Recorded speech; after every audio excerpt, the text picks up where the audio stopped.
por uno más. Usted va a predicar por uno más. Usted va a hablar de Cristo por uno más. Usted va a ayudar a uno más. Usted va a restaurar a uno más. Usted va a discipular a uno más. Usted va a alcanzar a uno más. Hasta que todos declaren que no hay nada mejor que ser cristiano.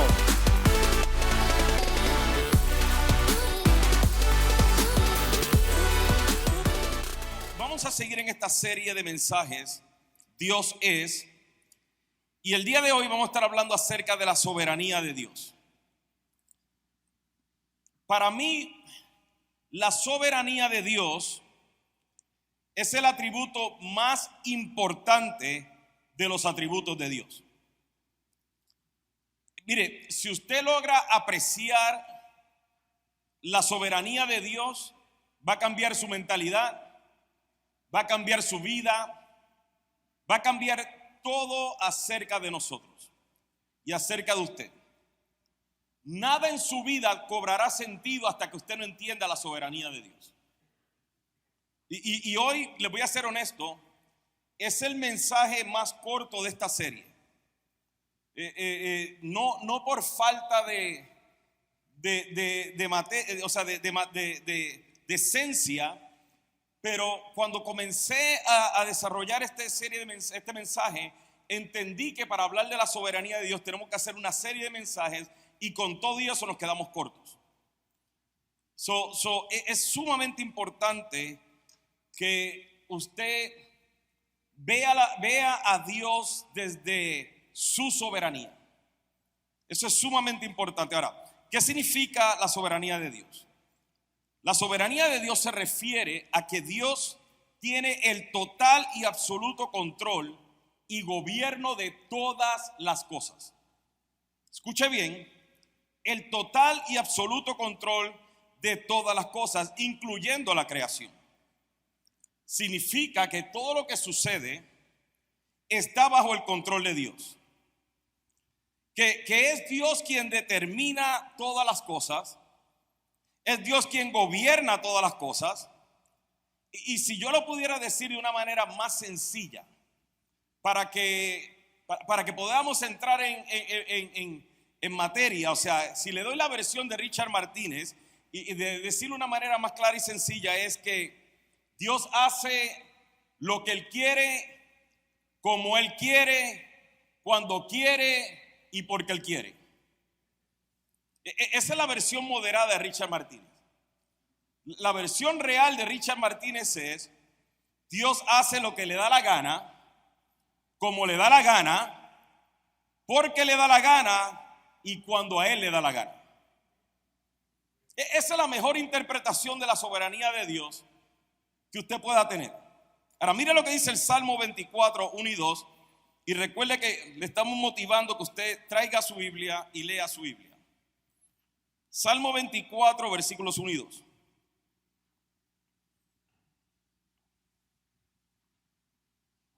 Dice: la tierra es del Señor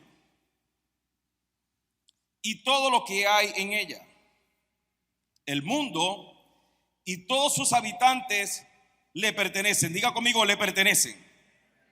Dígalo de nuevo, le pertenecen. Dice: pues Él echó los cimientos de la tierra sobre los mares y los estableció sobre las profundidades de los océanos. Mire en Deuteronomio capítulo 32, lo que nos dice. Deuteronomio capítulo 32, el versículo 39.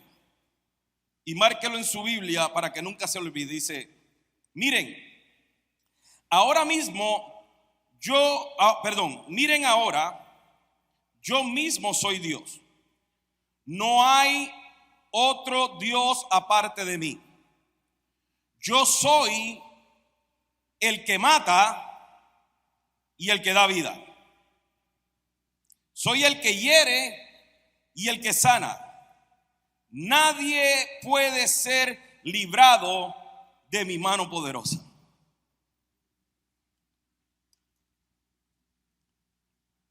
A mucha gente le molesta, me da tanto gusto verlos, qué bendición verlos. A mucha gente le molesta el asunto de la soberanía de Dios. les choca. Sí, o sea, hay personas, mire, hay personas que se expresan de Dios como un tirano porque cuando se le habla de la soberanía de Dios, lo ven como un dictador. Ahora, a lo que yo le dijera, si esa es su perspectiva, yo le dijera, y a mí me gustaría hacerle esta pregunta. ¿A usted le gustaría que usted, si construye usted su casa, imagínese, usted está construyendo su casa, usted busca los materiales para construir su casa, compra el terreno, ¿sí? Compra los materiales, construye su casa?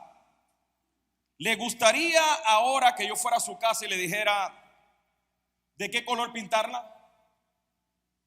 Que le dijera a quién puede invitar a su casa o qué uso le debería dar a su casa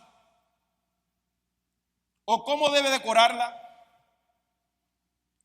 Yo estoy seguro que si yo voy a su casa y le digo, oye, mira, en tu casa, la cual tú construiste, la cual tú pagas, ahora yo quiero que tú es más, hasta que le sugiera, yo te sugiero que la pintes de este color porque a mí me gusta que sea de ese color. Posiblemente su contestación fuera, esta es mi casa, yo la construí, yo soy el que la pago y por eso la pinto como yo quiera, o si lo da en versión Richard Martínez, lo dice, la pinto como a mí me da la gana, la decoro como yo quiera, porque yo la construí y yo soy quien la paga. Cierto que esa sería, me estoy acercando a su contestación, o por lo menos lo que pensara fuera eso. O sea, si quiere ser polite, a lo mejor dijera como, sí, y por dentro, ¿qué le pasa a él? Ahora, si usted piensa así, la pregunta que le quiero hacer es esta. Si Dios creó el cielo y la tierra, el universo y todo lo que en él existe, incluyéndolo a usted y a mí,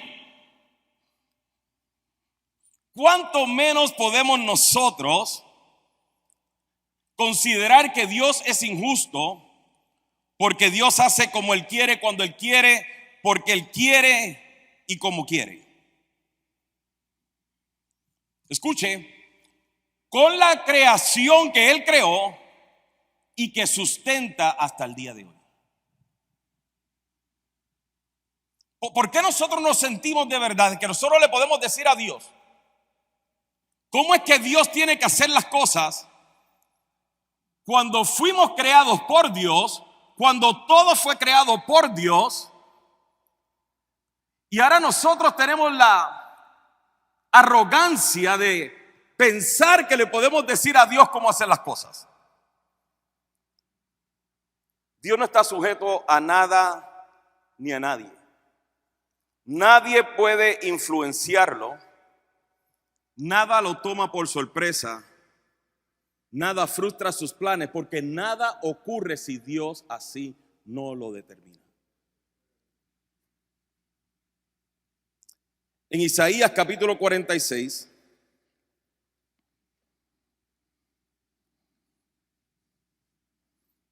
nos dice lo siguiente, el versículo 8 al 10.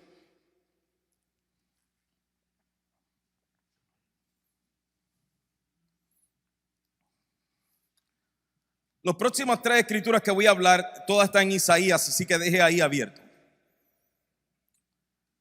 Isaías capítulo 46, versículo 8 al 10 dice: no olviden esto, ténganlo presente, recuérdelo usted de los culpables, recuerde las cosas que hice en el pasado, pues solo yo soy Dios.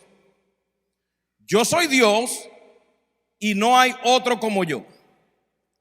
Solo yo puedo predecir el futuro antes que suceda. Todos mis planes se cumplirán porque yo hago todo lo que deseo. Y esto nos demuestra que Dios no le responde a nadie. No está sujeto a nadie. No se intimida con nadie. Él es soberano y todo opera y existe porque Él lo ha determinado. Y muchas personas rechazan a Dios porque es soberano y les choca esto. Es más, no estoy hablando de inconversos, estoy hablando de cristianos. Les choca la soberanía de Dios. Quisieran tener, hay personas que quisieran tener un Dios como el de la caricatura de Aladino, o sea, como el genio de Aladino. Un Dios que existe para sus deseos.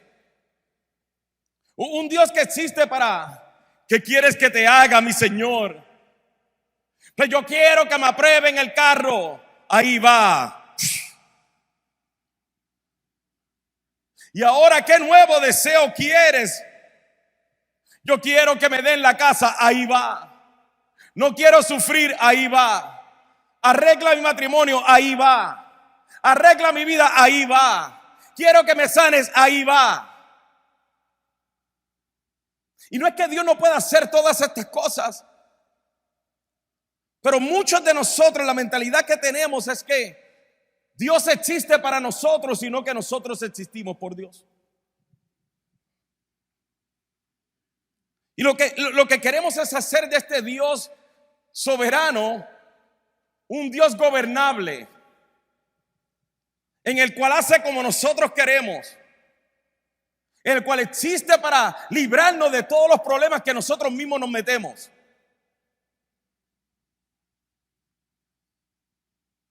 Y algunos hasta lo rechazan porque Dios no ha hecho lo que ellos han deseado, no les concedió algún deseo, no los libró de alguna aflicción. Qué arrogancia la del ser humano. Enojarse con Dios, resentirse con Dios, como si Dios estuviera a nuestra merced. Se expresan con comentarios diciendo: ¿y dónde estaba Dios cuando? Y si Dios de verdad existiera, entonces ¿por qué? Se expresan con tanta arrogancia, como si Dios tuviera que responder y rendirle cuentas a alguien, en vez de entender que si tienes la suficiente vida y el suficiente oxígeno en tus pulmones, si tienes la suficiente fuerza como para expresar cualquier cosa, debiera ser una alabanza al Dios que te dio el oxígeno, que te está dando la vida y que te está permitiendo mantenerla. Qué arrogancia la del ser humano pensar que puede cuestionar a Dios, que puede preguntarle a Dios ¿por qué no me diste esto que te estaba pidiendo? ¿Por qué no me evitaste este dolor? Como si viviéramos con cierto nivel de justicia, donde nosotros pudiéramos justificarnos delante de Él. Qué arrogancia, o más bien qué ignorancia la del ser humano. Tratar de gobernar o tratar de pensar que Dios es gobernable. Dice Isaías capítulo 45, vaya un capítulo anterior, en el versículo 9.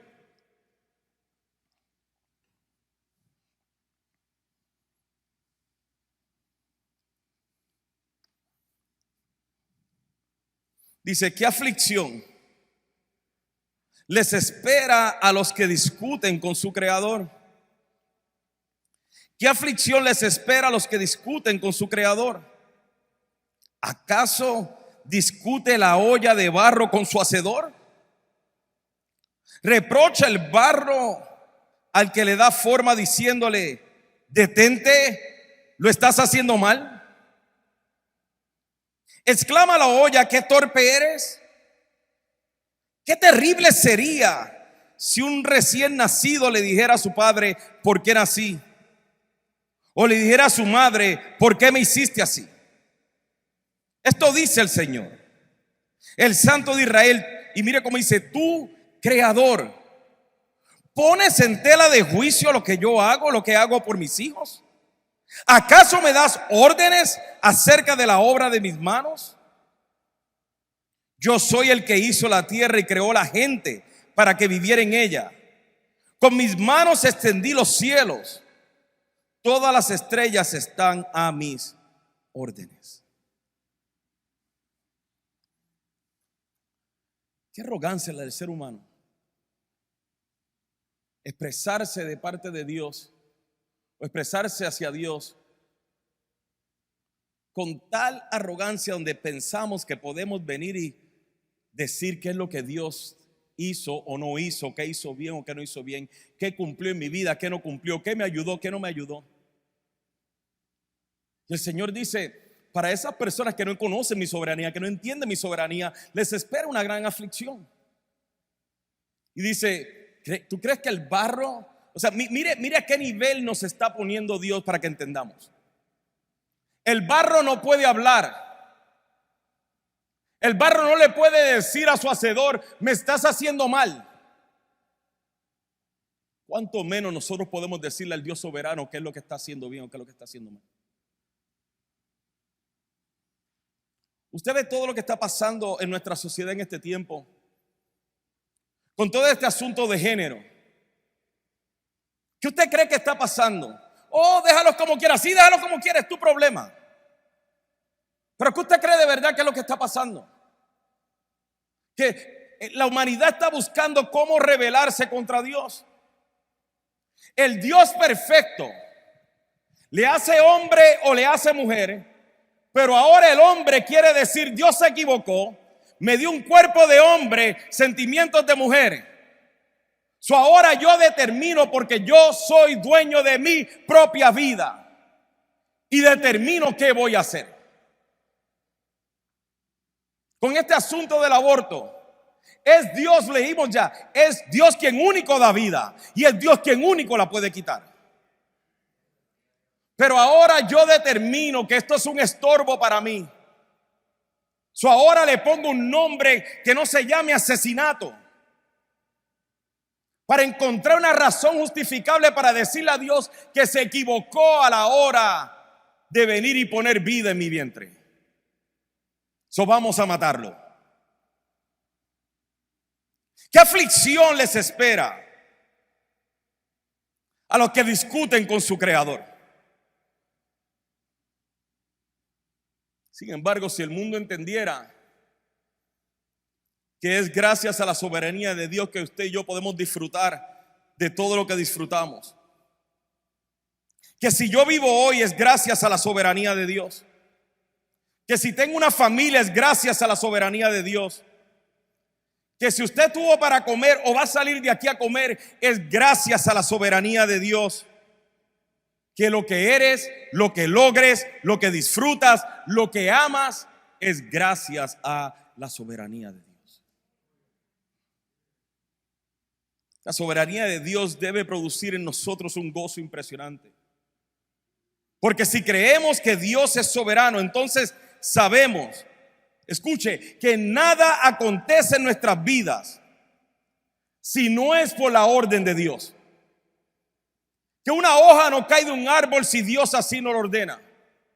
Que Dios está tan pendiente de cada detalle en nuestras vidas que tiene contada los pelos y los cabellos que hay en la cabeza de aquellos que no son calvos como yo, ni como tú, ni tú. Qué maravilloso nuestro Dios. Todo lo que pasa en nuestras vidas es el resultado de su soberanía. Y usted me dirá: pastor, ¿y lo malo que pasé? También lo malo que pasaste. No, pastor, no, eso no puede ser. También lo malo que pasaste. Pero que usted no sabe lo doloroso que fue lo que yo atravesé. Pero estás con vida gracias a la soberanía de Dios. No enloqueciste gracias a la soberanía de Dios. No moriste en el proceso gracias a la soberanía de Dios. Y si estás aquí es gracias a la soberanía de Dios. Amén.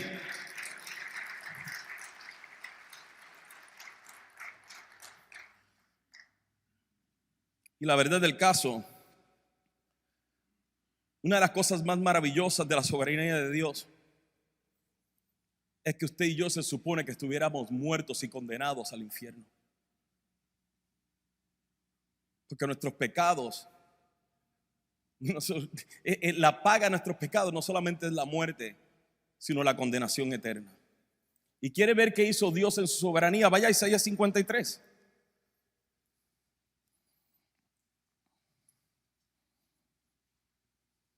Y yo le recomiendo que lo lea completo en su casa, pero mira el versículo 10 en adelante.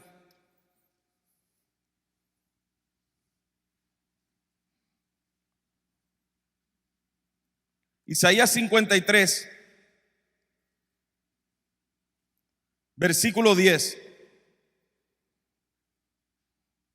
Mira así: formaba parte del buen plan del Señor aplastarlo y causarle dolor.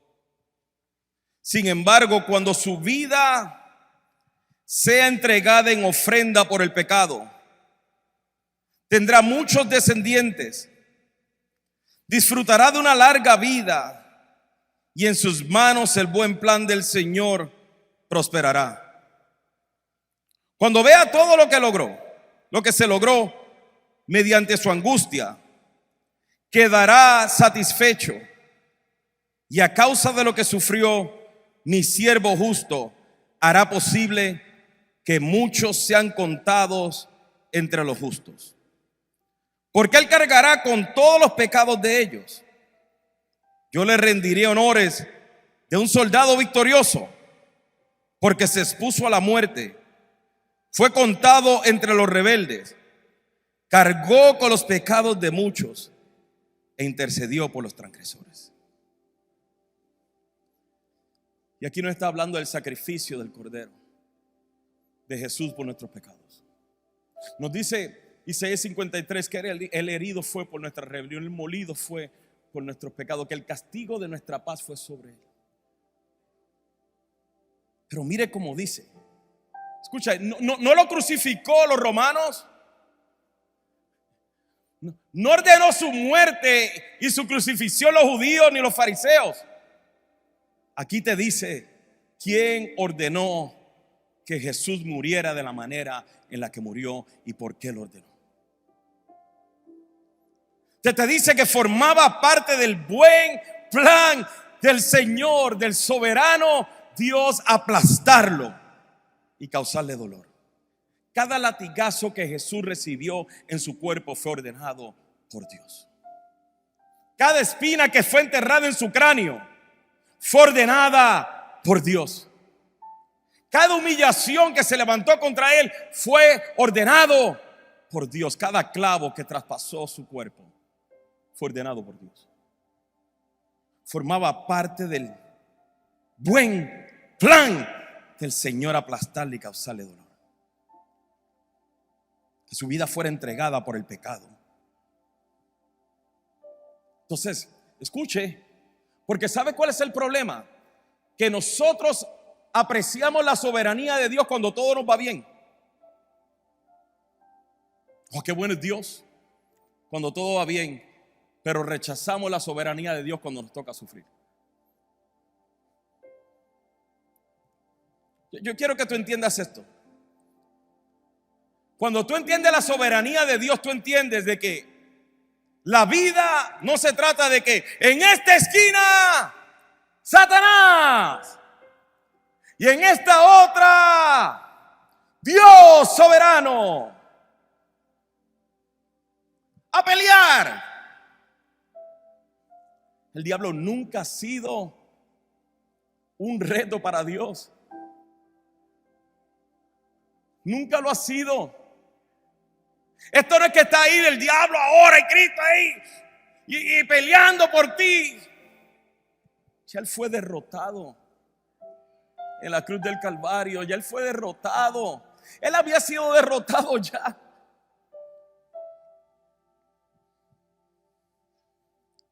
Entonces yo aprecio la soberanía de Dios, porque si no hubiera sido por la soberanía de Dios, usted y yo tuviéramos un boleto seguro al infierno. Entonces es tiempo de que alabemos a Dios por su soberanía.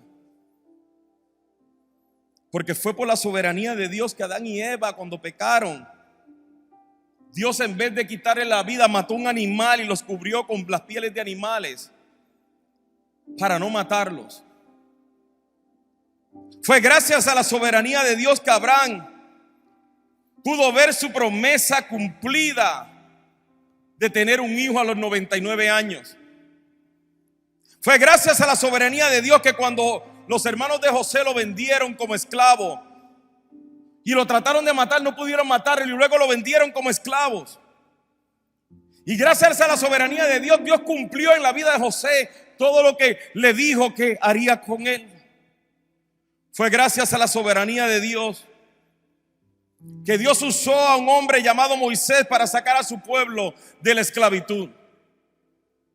Fue gracias a la soberanía de Dios que un joven pastor, cuando fue a visitar a sus hermanos, se encontró que había un gigante amedrentando a todo un pueblo. Y él, con una honda y una piedra, derrotó a un gigante guerrero, siendo un pastor de ovejas.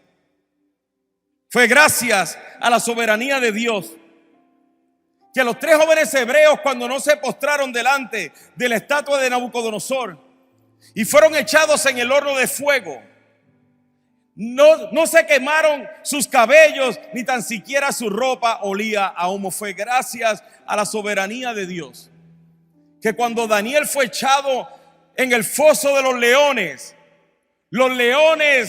no pudieron levantarse contra él, no pudieron atacarlo. Fue gracias a la soberanía de Dios que un hombre asesino y perseguidor de la iglesia tuvo un encuentro con Dios glorioso y se convirtió de Saulo de Tarso a Pablo el apóstol, que nos escribió la mayor cantidad de libros de toda la Biblia.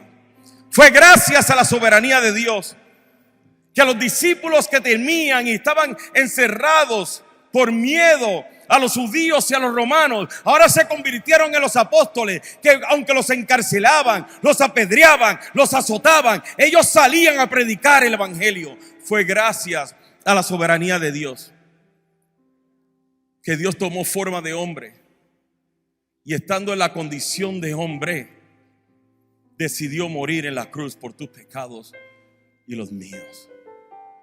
Gracias a la soberanía de Dios.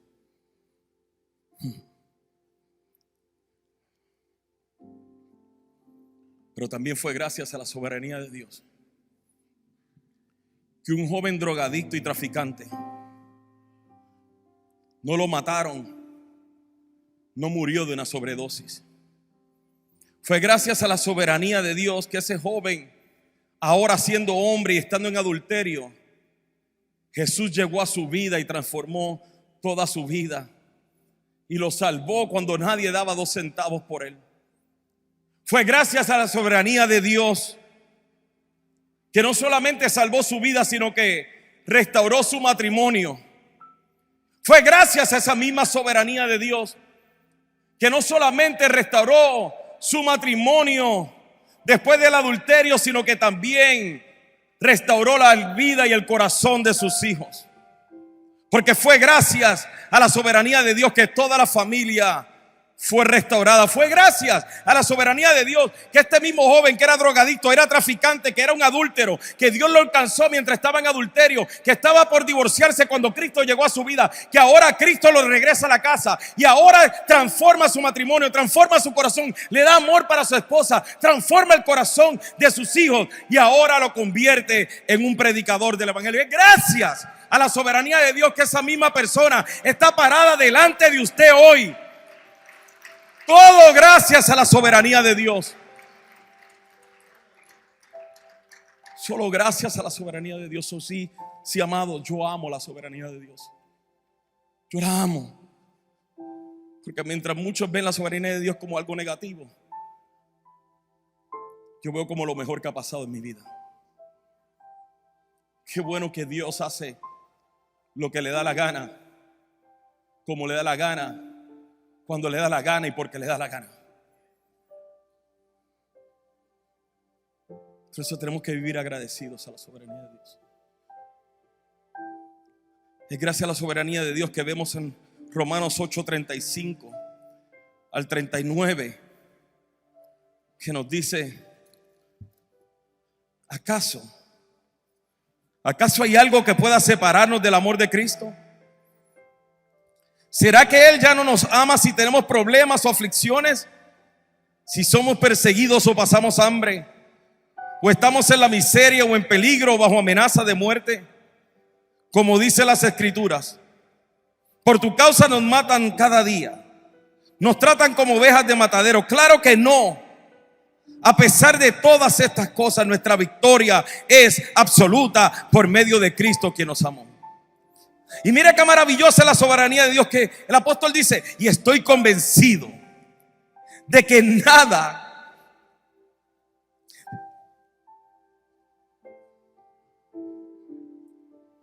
nada podrá jamás separarnos del amor de Dios.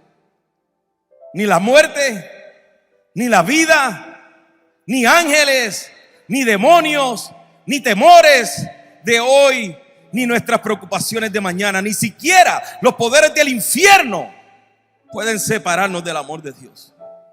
Ningún poder en las alturas ni en las profundidades. De hecho, nada en toda la creación podrá jamás separarnos del amor de Dios, que está revelado en Cristo Jesús nuestro Señor. Yo quiero que tú entiendas esto: que ese amor o esa soberanía de Dios, y en su soberanía Él decidió amarnos. Él decidió amarnos al punto que Él mismo dice: absolutamente nada podrá evitar que yo te ame.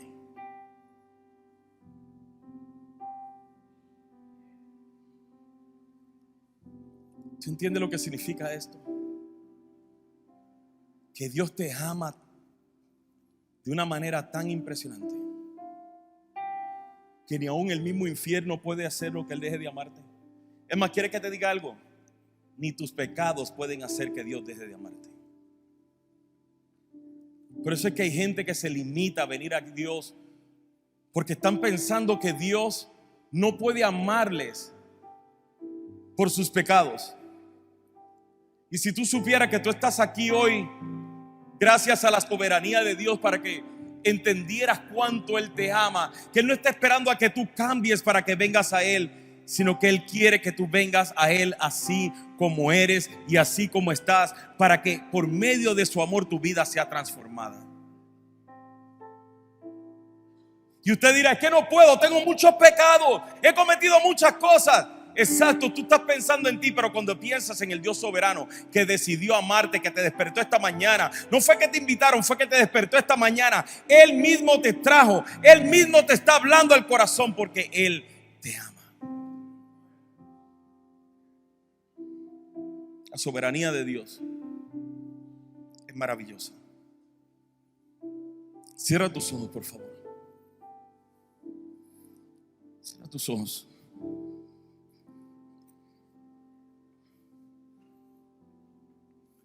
Si tú estás aquí en este día, ¿qué te detiene de venir a Cristo? ¿Acaso no acabas de entender que su amor también es soberano? Que su amor sobrepasa todo y que Él anhela tener una relación contigo,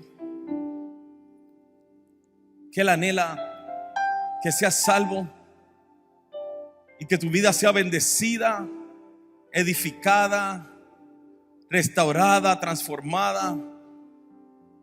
Te lo digo por mi propia experiencia. Mi vida jamás fue la misma desde que puse mi confianza en Cristo. Cuánto amor recibimos de Dios a través de su palabra. Esperamos que haya disfrutado de este mensaje, pero sobre todo, si Dios le habló al corazón y quiere comenzar una nueva relación con Él, escriba la palabra Cristo en los comentarios de esta transmisión. No tenga temor. Si no sabe cómo comenzar, lo acompañaremos en cada parte de este proceso. Si escribió la palabra Cristo, celebramos su decisión. Queremos felicitarle en una forma más personal. Alguien de nuestro staff le estará enviando un mensaje para saludarlo y ayudarlo en las dudas que usted pueda tener. También queremos recordarle lo importante que son sus donaciones a través de los diezmos y ofrendas, ya que con su aporte juntos extendemos el reino de Dios a otros países y otras comunidades que tanto lo necesitan. Recuerde que juntos acercamos la buena noticia de salvación a uno más, para que uno más sea edificado, por uno más que sea bendecido, por uno más que sea restaurado, hasta que todos declaren que no hay nada mejor que ser cristianos. Dios los bendiga y nos vemos en nuestra siguiente transmisión.